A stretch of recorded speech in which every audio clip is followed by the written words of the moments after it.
everyone. Today we are going to be taking a linguistic look at Franck Egglehoffer. You might be wondering, who is Franck Egglehoffer?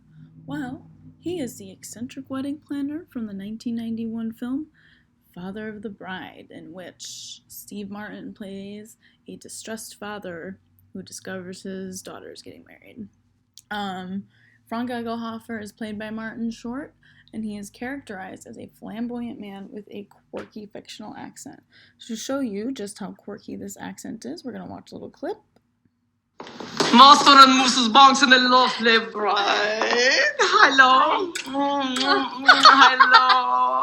I'm not going to go your wedding. Franck, a pleasure to meet you. Okay, please come with me and we'll talk all about our big day. The big day for the bride. Alright, so you can see clearly not a real accent and clearly a quirky accent. So in this presentation, I'm going to be quickly examining the phonology, the syntax, and the sociolinguistic implications of Franck's fictional accent. First, with phonology, what I was mainly searching for here is whether the mistakes in his speaking were consistent. Something that I was thinking of is like a French accent, how French people consistently make the mistake of not pronouncing th correctly because that sound doesn't exist in their language. So I was wondering if Franck's mistakes would be, kind of across the board, consistent. And so for the most part they were. He replaces vowel sounds like a and with a, meaning that love and but are then pronounced lav and bat.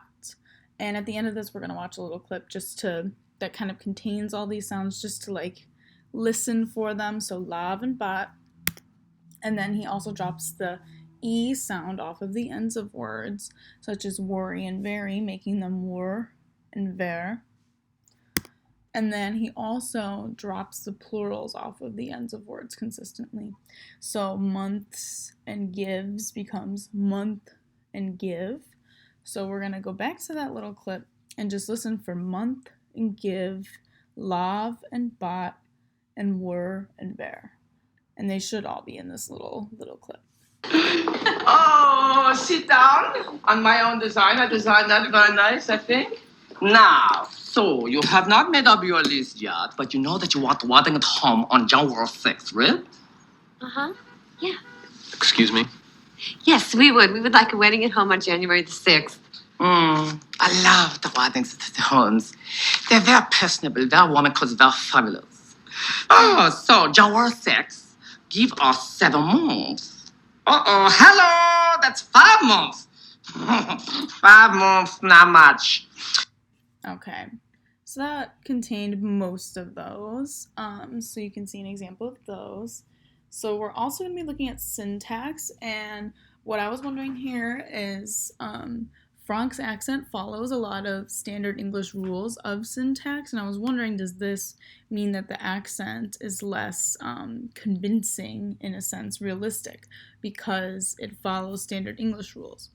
And you know what, I decided that no, it doesn't, because I'm thinking of when I was trying to learn Spanish and I probably had a horrible accent, but I understood the grammatical rules of Spanish and probably for the most part when I wasn't stuttering, spoke it correctly. At the time I probably couldn't anymore, but I used to. So he follows standard English rules. He uses adjectives correctly. He says lovely bride, big day, instead of bride is lovely or whatever, bride lovely. He uses correct structure such as please come with me, a pleasure to meet you, which shows an understanding of English rules.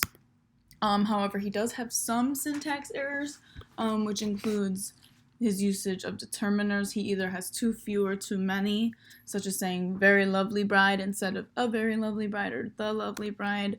But you know that you want wedding at home instead of but you know that you want a wedding at home.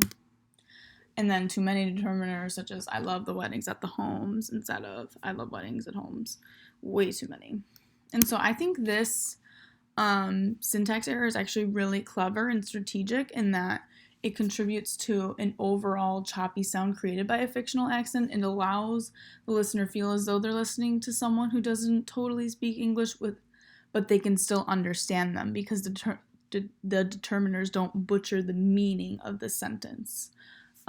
So it's very understandable to the native English speaker's ear, but it still sounds incorrect through small mistakes, such as the misuse of the lack of determiners. So it's very clever in that the native English speaker can still listen to it, they can laugh at it, I guess, but they can still understand it through small errors. So in terms of sociolinguistics, Franck's character is actually based off of a real-life celebrity wedding planner. His name is Kevin Lee.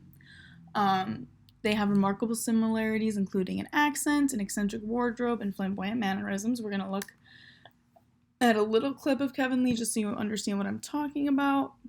Come, I love it. Kevin, first of all, thank you for dressing up. You look amazing. Just for you, darling. Okay, well, Can I call you darling at least? go for it, man. Sure, All yeah. right. I love Kevin Lee. I think he's an incredible party planner. They're fantastic. Okay, so you get the point of that. They are very kind of similar. So in sociolinguistics, we have to ask, is Franck racist? Is his accent offensive? And when we think about this, we have to, well, he doesn't do an offensive stereotypical Asian accent, which, go them, great stuff. But does it still cross a line? Or is it okay that he's just attempting to portray an exaggerated version of Kevin Lee? And we have to ask if any imitation of an accent is offensive, even if it's not real. You'll have to let me know what you think about that. We also have to think about the context of the era. This was 30 years ago, and things were way less politically correct back then. I would probably decide that no, he's not racist necessarily, but definitely the portrayal could be seen as offensive. However, Kevin Lee doesn't seem to have a problem with it. I read his little interviews, and he's like, oh, it is so fun. He totally nailed me. It's amazing. So, I don't know. I guess it might be up to Kevin Lee. We also have to look at gender and sexuality, the use of the stereotypical gay accent, which is speaking in a higher pitch and in a more melodious fashion. And we have to ask if this helps towards the construction of character, or is this usage of a harmful stereotype? And there we go. I'm running out of time, so this is my works cited. I hope you enjoy. I hope this brought some nice questions. I hope you watch Father of the Bride, because it is a cute movie. Bye. Let me figure out how to stop this. Fantastic.